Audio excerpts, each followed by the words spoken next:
Hello friends, आपका इस video में स्वागत है। आज हम इस वीडियो में बात करने वाले हैं कृषि विज्ञान से रिलेटेड 20 महत्वपूर्ण प्रश्न। चलिए दोस्तों, बिना देरी के हम इस वीडियो को शुरू करते हैं। पहला क्वेश्चन है, राइजोबियम नामक जीवाणु किस फसल के जड़ में पाए जाने वाले ग्रंथियों में उपस्थित होते हैं? राइजोबियम नामक जीवाणु किस फसल के जड़ में पाए जाने वाले ग्रंथि में उपस्थित होते हैं? तो इसका सही ऑप्शन हो जाएगा ऑप्शन नंबर बी, फलीदार फसल में। किसमें हो जाएगा? फलीदार फसल में, दलहनी फसल की जड़ों में राइजोबियम नामक जीवाणु पाया जाता है। अगला क्वेश्चन है, क्वेश्चन नंबर 2, ग्रीष्म ऋतु में लगाई जाने वाली फसल है। ग्रीष्म ऋतु में लगाई जाने वाली फसल है, गर्मियों के मौसम में लगाई जाने वाली फसल है, इसका अर्थ हो जाएगा। इसका सही ऑप्शन है जायद की फसल। ऑप्शन नंबर सी, जायद की फसल ग्रीष्म ऋतु में लगाई जाने वाली फसल है। अगला क्वेश्चन, क्वेश्चन नंबर 3, जंतुओं द्वारा प्राप्त खाद्य पदार्थ है। जंतुओं द्वारा प्राप्त खाद्य पदार्थ है, तो जंतुओं द्वारा जो खाद्य पदार्थ है वह शहद है। ऑप्शन नंबर बी इसका राइट आंसर हो जाएगा। आप अगला क्वेश्चन, क्वेश्चन नंबर 4, रेशेदार फसल है। रेशेदार फसल है, तो इसमें रेशेदार फसल कपास है। कौन है? कपास रेशेदार फसल है, इसका सही ऑप्शन हो जाएगा। अगला क्वेश्चन, क्वेश्चन नंबर 5, फसल चक्र से मिट्टी की उर्वरता। फसल चक्र से मिट्टी की उर्वरता बढ़ती है, इसका सही ऑप्शन हो जाएगा। फसल चक्र से मिट्टी की उर्वरता बढ़ती है। अगला क्वेश्चन, क्वेश्चन नंबर 6, मिट्टी को उलटने पलटने एवं पोला करने की प्रक्रिया कहलाती है। मिट्टी को उलटने पलटने एवं पोला करने की प्रक्रिया कहलाती है जुताई। मिट्टी को उलटने पलटने एवं पोला करने की प्रक्रिया जुताई कहलाती है, इसका सही ऑप्शन ऑप्शन नंबर सी हो जाएगा। अगला क्वेश्चन, क्वेश्चन नंबर 7, दानों को भूसे से अलग करना कहलाता है। दानों को भूसे से अलग करना कहलाता है थ्रेसिंग। क्या कहलाता है? थ्रेसिंग। इसका सही ऑप्शन ऑप्शन नंबर डी हो जाएगा। अगला क्वेश्चन, क्वेश्चन नंबर 8, खरपतवार का उदाहरण है। खरपतवार का उदाहरण है गाजर घास। खरपतवार का उदाहरण गाजर घास है, इसका सही ऑप्शन ऑप्शन नंबर बी हो जाएगा।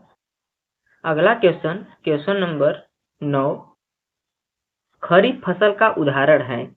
खरीफ फसल का उदाहरण है, तो इसमें जो खरीफ फसल का उदाहरण है सोयाबीन हो जाएगा। क्या हो जाएगा? सोयाबीन। ऑप्शन नंबर डी इसका राइट आंसर हो जाएगा। क्वेश्चन नंबर 10, फसल से अनाजों को अलग करने की प्रक्रिया को कहा जाता है। फसल से अनाजों को अलग करने की प्रक्रिया को कहा जाता है दौनी। क्या कहा जाता है? दौनी, इसका सही ऑप्शन हो जाएगा। अगला क्वेश्चन, क्वेश्चन नंबर 11, ऋतु के आधार पर निम्न में से कौन फसल सबसे कम प्रचलित है? ऋतु के आधार पर निम्न में से कौन सी फसल सबसे कम प्रचलित है?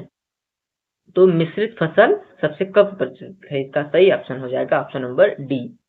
अगला क्वेश्चन, क्वेश्चन नंबर 12, खरपतवार का उदाहरण है।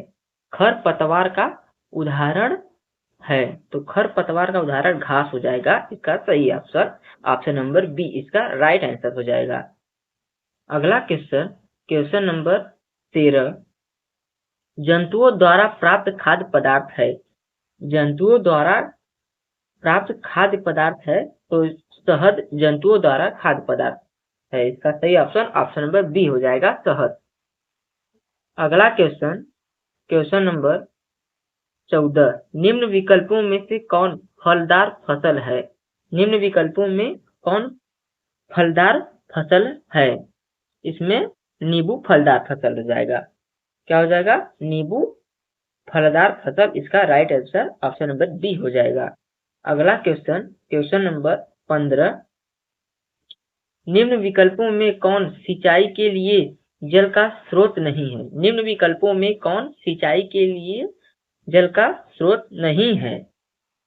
तो इसमें साइफान हो जाएगा, तालाब भी सही है, नदी भी। तो इसका राइट आंसर हो जाएगा ऑप्शन नंबर डी। इसमें सभी निम्न विकल्पों में सिंचाई के लिए जल का स्रोत है।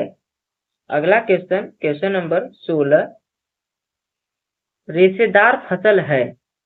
रेशेदार फसल है तो रेशेदार फसल कपास इसमें रेशेदार फसल है। इसका सही आंसर ऑप्शन नंबर बी कपास हो जाएगा। अगला क्वेश्चन नंबर 17। वर्मी कंपोस्ट में क्या प्रयोग में आता है? वर्मी कंपोस्ट में क्या प्रयोग में आता है? तो केचुआ वर्मी कंपोस्ट में प्रयोग आता है। इसका सही ऑप्शन केचुआ हो जाएगा। अगला क्वेश्चन जो लास्ट क्वेश्चन है, फसल चक्रण से मिट्टी की उर्वरता बढ़ती है, घटती है, अपवर्तित रहती है? इनमें से कोई नहीं। तो फसल चक्रण से मिट्टी की उर्वरता बढ़ती है। इसका right answer option number A हो जाएगा। फसल चक्रण से मिट्टी की उर्वरता बढ़ती है, बढ़ जाती है।